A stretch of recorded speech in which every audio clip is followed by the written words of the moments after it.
Hi everyone, welcome to my channel. দেখো, আজকে আমি আমার এই চ্যানেলে যে ব্যাপার নিয়ে ডিসকাস করবো সেটা হচ্ছে যে ডাব্লিউবিসিএস এক্সাম যেটা হবে আগামী 24 তারিখে, যেটা ইঞ্জিনিয়ারিং এর জন্য আর ফার্মাসি অ্যান্ড আর্কিটেকচার এর জন্য হবে। সেই এক্সাম রিলেটেড কিছু গুরুত্বপূর্ণ ইনফরমেশন হবে, আমি দিচ্ছি। এই ইনফরমেশন জানাটা অত্যন্ত জরুরি, কারণ এই ইনফরমেশন জেনে যদি না যাও, যারা বিশেষ করে নতুন আছে তাদের ক্ষেত্রে অনেক রকমের অসুবিধা দেখা দিতে পারে। তো সেটা আমি অবশ্যই বলছি আগামীতে, যদিও একটু পরেই বলছি। তার আগে আমি তোমাদেরকে একটা বলবো কথা, যে সেটা হচ্ছে তোমরা যারা এখনো আমার চ্যানেলটা সাবস্ক্রাইব করোনি, চ্যানেলটা সাবস্ক্রাইব করো, ভিডিওটাকে লাইক করো এবং কমেন্ট করো যে তোমাদের নেক্সট আপকামিং যে পরীক্ষাগুলো আছে সেগুলো কিতে ফিল আপ করেছে, ফর্ম ফিল আপ, এবং সেই রিলেটেড কোনো ভিডিও লাগলে, কোনো তথ্য লাগলে আমাকে অবশ্যই জানাতে পারেন। দেখো, এবার আমি এখানে তোমাদেরকে 4টা টপিকের উপরে কথা বলবো। 1 নাম্বার হচ্ছে অ্যাডমিট কার্ড তোমরা ডাউনলোড করেছো কিনা, যদি না করে থাকো সেটাও একটু দেখিয়ে দেবো কিভাবে করতে হবে। 2 নাম্বার, ইঞ্জিনিয়ারিং এর যে পরীক্ষা হবে সেই পরীক্ষাটা তুমি কটা পেপারে দেবে, তোমার ফার্মাসির পরীক্ষা তুমি কটা পেপারে দেবে, আর্কিটেকচারের পরীক্ষা তুমি কটা পেপারে দেবে, হয়ে গেল। আর কিছু প্রিকশন যেটা পরীক্ষাতে মোটামুটি সব পরীক্ষা দিতে যাওয়ার আগে এটা মেনটেন করতে হয়। তো দেখো, এবার আমি তোমাকে দেখাই। ফার্স্ট আমার যেটা পয়েন্ট ছিল যে অ্যাডমিট কার্ড ডাউনলোড করেছে কিনা। যদি তুমি ডাউনলোড না করে থাকো তাহলে তোমাকে কি করতে হবে, তোমাকে প্রথমে WBJEE, West Bengal joint entrance examination বোর্ডের যে ওয়েবসাইট আছে, তুমি গুগলে সার্চ করো ডাব্লিউবিজেডব্লিউবি, সার্চ করলে ফার্স্ট লিঙ্কে ক্লিক করে তুমি এক্সামিনেশন সেকশনে এসে ডাব্লিউবিজেতে ক্লিক করে তুমি দেখতে পাবে যে নিচের দিকে এসে যে একটা লিঙ্ক দেখাচ্ছে, সেটা হচ্ছে তোমার ডাউনলোড অ্যাডমিট কার্ড। লিঙ্কে ক্লিক করলে তুমি এই ইন্টারফেসটা পাবে, যেটা এখন আমার সামনে দেখতে পাচ্ছ স্ক্রিনের সামনে। এখানে তুমি নিজস্ব অ্যাপ্লিকেশন নাম্বার দেবে, ডেট অফ বার্থ দেবে, সিকিউরিটি পিন যেটা দেবে সেটা দিয়ে দেবে। দেওয়ার পরে তুমি লগ ইন করবে। লগ ইন করলে তোমার নিজস্ব প্রোফাইল তুমি দেখবে। এই হচ্ছে তোমার নিজস্ব প্রোফাইল, যেখানে তুমি অ্যাপ্লিকেশন নাম্বার, তোমার নিজের নাম লিখতে পাবে, সাইডে আরো কিছু তোমার ফটো থাকবে। ঠিক আছে, এবং মেন যে জায়গাটা আমার যেখান থেকে যেটা সার্কেল করে দেওয়া হয়েছে সেটা হচ্ছে অ্যাডমিট কার্ড ডাউনলোড করার একটা লিঙ্ক। এই লিঙ্কে ক্লিক করবে। লিঙ্কে ক্লিক করার সাথে সাথে তুমি একটা পেজে চলে যাবে। সেই পেজটাতে তোমার কিছু কন্ডিশন দেওয়া আছে, সেটা অ্যাকসেপ্ট করলেই তুমি তোমার ডাউনলোড অ্যাডমিট কার্ড অপশনে গিয়ে অ্যাডমিট কার্ডটা ডাউনলোড করে নিবে। তো যখনই ডাউনলোড করবে দেখবে এই হচ্ছে তোমার admit card type. Admit card যখন তুমি দেখছো, সেখানে তোমার কিন্তু লেখা আছে নাম, ডিটেলস, সমস্ত কিছু, রোল নাম্বার এখানে থাকছে, অ্যাপ্লিকেশন নাম্বার, জেন্ডার, তোমার ডেট অফ বার্থ। মেন ব্যাপার দেখার আছে course engineering, architecture and pharmacy. এখান থেকে একটা জিনিস অনেকের মধ্যে কিউরিয়াসিটি আছে, স্যার আমি তো অনলি ফার্মাসির পরীক্ষা দেবো, তাহলে আমি কি করবো? হুম। তো তুমি, বা আমি তো শুধু ইঞ্জিনিয়ারিং এর পরীক্ষা দেবো, আর্কিটেকচারের পরীক্ষা দেবো, এখানে ব্যাপারটা সেরকম নয়। এখানে ব্যাপার হচ্ছে তুমি ইঞ্জিনিয়ারিং আর আর্কিটেকচারের যদি ভেবে থাকো যে পরীক্ষা দেবে, তাহলে তুমি paper 1, paper 2 physics chemistry, paper 1 mathematics, মানে এখানে দুটো পেপারে তুমি দেবে এক্সাম। এটা ইঞ্জিনিয়ারিং এন্ড আর্কিটেকচার ক্ষেত্রে।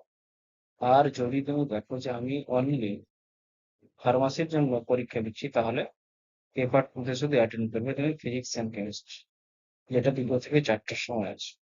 ঠিক আছে, তো এই হচ্ছে তোমার জানার মেন বিষয়টা, যে কারণ এখানে তুমি যখন পরীক্ষা দেবে, যখন রেজাল্ট হবে, যদি তুমি 3টেই পরীক্ষা দাও, মানে ম্যাথামেটিক্স, ফিজিক্স অ্যান্ড কেমিস্ট্রি, তাহলে তুমি র্যাঙ্ক কটা দেখতে পাবে? 3টে।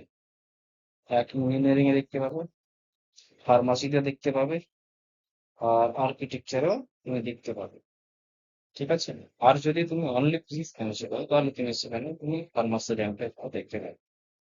এই হচ্ছে ব্যাপার, যখন রেজাল্ট হবে তখন তুমি নিজে বুঝতে পারবে।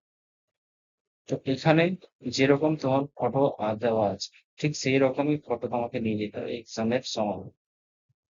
2 কপি ফটো নিয়ে নেবে। ঠিক আছে, এখানে কিছু ইনস্ট্রাকশন তোমার দেওয়া আছে অ্যাডমিট কার্ডের নিচে, এটাকে ভালো করে পড়তে হবে। পড়ার পরে তুমি দেখে নেবে কোন কোন পয়েন্ট তোমার মিস হচ্ছে কি হচ্ছে না, কারণ এই জিনিসগুলো নতুনদের ক্ষেত্রে খুব সমস্যা করে। ঠিক আছে, তো যারা নতুন আছে ইভেন যারা পুরনো আছে, মানে যারা 1 বছর করেছে, পরীক্ষা দিচ্ছে এইচএসের পরে, তাদের ক্ষেত্রেও ওই পরীক্ষার সময় তো এই জিনিসগুলো ভুলেই যায় অনেক সময়। দুটো ফটো, আর নিজস্ব দুটো ফটো নেবে, আইডি কার্ড নেবে, আইডি কার্ডের মধ্যে আধার কার্ড নেবে, প্যান কার্ড থাকলে প্যান কার্ড নিয়ে নেবে। আর ডেট অফ বার্থ যদি আধার কার্ডে এখন ব্রেকিং মানে থাকে তাহলে ভালো, না হলে তুমি তোমার বোর্ডের সার্টিফিকেট যেটা আছে বা তোমার অ্যাডমিট কার্ড মাধ্যমিকের, সেটা নিয়ে যেতে পারো। ঠিক আছে? এবার দেখো, তোমাকে কিন্তু এইখানে নির্দিষ্ট রিপোর্টিং টাইমের আগে পৌঁছাতে হবে, কারণ ওখানে রিস্কিং হবে, চেক করা হবে তোমাকে একটু। ঠিক আছে? তুমি এটা সবাই জানো যে কোনো রকম ইলেকট্রনিক্স গ্যাজেট নিয়ে যাওয়া যাবে না, কোনো রকম পেন নিয়ে যেতে পারবে না তুমি, পেন ওখান থেকেই দেওয়া হবে তোমাকে। কোনো রকম বেল্ট নিয়ে যেতে পারবে না তুমি। ঠিক আছে? এবং তুমি যদি জলের বোতল নিয়ে যেতে চাও তাহলে তোমাকে জলের বোতলটা ট্রান্সপারেন্ট দিয়ে দেবে, একদম স্বচ্ছ, যেটা বাইরে থেকে দেখা যাচ্ছে এরকম জলের বোতল তুমি নিয়ে যেতে হবে। ঠিক আছে? আর এখানে দেখো, মেন যেটা হচ্ছে important, OMR sheet. OMR sheet যখন ফিল আপ করবে তখন তোমার কাছে দুটো শিট থাকবে, মানে একটাতে মেন ওএমআর শিটে তুমি ওএমআর করবে, আর নিচে একটা কার্বন কপি থাকবে। আমার যেটা করে মনে হয়েছে এখানে, কার্বন কপিটা তুমি এক্সামের পরে তুমি এটাকে ডিটাচ করে নিয়ে আসবে, তোমাকে বলে দেবে এক্সামিনার, এইভাবে তোমাকে নিয়ে আসবে। কিন্তু যখন এক্সাম চলবে তখন সেই সময়তে তুমি কার্বন কপি কোনো রকম ভাবে ডিটাচ করবে না, তুমি যেরকম ভাবে সেরকম ভাবেই কোশ্চেন আনসার করতে থাকবে। লাস্টে তুমি যখন কোশ্চেন পেপার জমা দেবে, মানে সরি, যখন তুমি ওএমআর শিট জমা দেবে তার আগে তোমাকে ওখানে এক্সামিনার বলে দেবে কি তুমি ওই ওএমআর শিটটাকে, ওএমআর শিটের যেটা কার্বন কপি আছে সেটা তুমি নিয়ে যাবে। এটা দুটো ক্ষেত্রেই সেম। ফিজিক্স কেমিস্ট্রি মানে ফার্স্ট, সরি, ফার্স্ট পেপার যেটা হচ্ছে তোমার ম্যাথামেটিক্স, সেকেন্ড পেপার হচ্ছে তোমার ফিজিক্স কেমিস্ট্রি, দুটোতেই সেম সেম জিনিসটা থাকবে। ঠিক আছে? এবারে আর কিছু বলার আছে এখানে? এখানে আর কিছু আপাতত বলার নেই। তোমাদেরকে নির্দিষ্ট টাইমের আগে কিন্তু পৌঁছে যেতে হবে এক্সাম সেন্টারে, এবং সেখানে গিয়ে যাবতীয় যা যা আছে সেটা আরো একবার তোমরা ভালো করে পড়ে নেবে এখানে ইনস্ট্রাকশন। এবং কোনো রকম যদি অসুবিধা তোমাদের হয়, মানে বিফোর এক্সাম, মানে ধরো পরীক্ষা দেওয়ার আগে, ধরো কোনো রকম কোনো কিছু ভুল হয়ে গেছে বা তোমার ছবিটা ঠিকঠাক আপলোড হয়নি, তুমি এডিট করার সময় তুমি ভুলে গেছো, এডিট উইন্ডোজে তুমি যাওনি, কোনো রকম অসুবিধা হয় কোনো রকম, তাহলে তুমি এখানে টোল ফ্রি নাম্বারে গিয়ে তুমি জানাতে পারো অসুবিধা। ঠিক আছে? এই হচ্ছে ব্যাপার। তোমাদের জন্য শুভকামনা সবসময়। পরীক্ষা দিয়ে আসো ভালোভাবে।